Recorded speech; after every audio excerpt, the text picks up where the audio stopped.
There's no feeling more intense than starting over. If you deleted your homework the day before it was due, as I have, or if you left your wallet at home and you have to go back after spending an hour in the commute.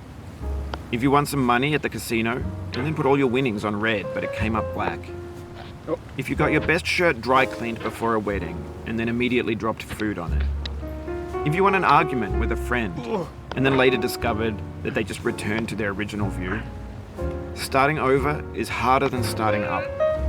If you're not ready for that, like if you've already had a bad day, then what you're about to go through might be too much. Feel free to go away and come back. I'll be here.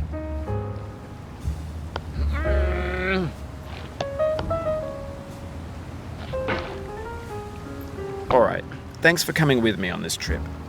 I'll understand if you have to take a break at any point. Just find a safe place to stop and quit the game. Don't worry, I'll save your progress, always, even your mistakes.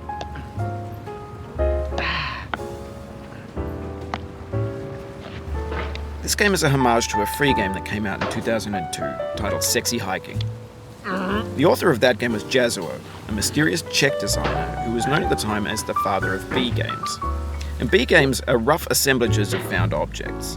Designers slap them together very quickly and freely, and they're often too rough and unfriendly to gain much of a following. They're built more for the joy of building them than as polished products.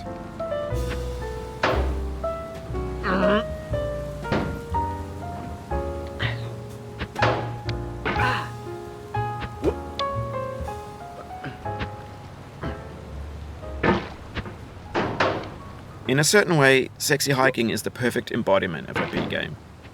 It's built almost entirely out of found and recycled parts, and it's one of the most unusual and unfriendly games of its time.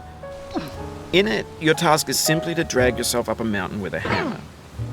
And that act of climbing, in the digital world or in real life, has certain essential properties that give the game its flavor.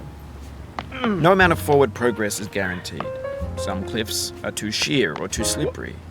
And the player is constantly, unremittingly in danger of falling and losing everything.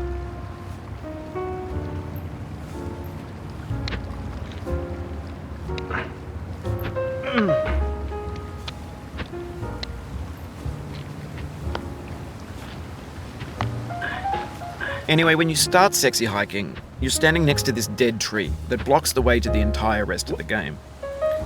It might take you an hour to get over that tree, and a lot of people never got past it.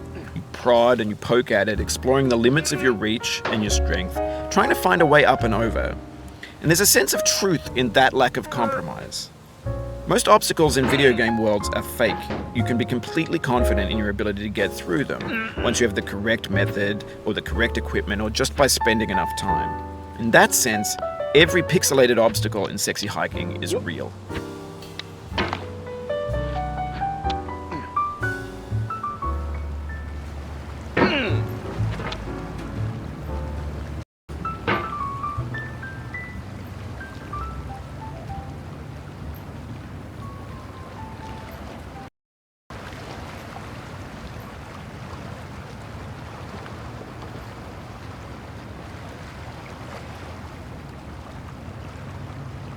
Oh, you just lost a lot of progress. That's a deep frustration, a real punch in the gut.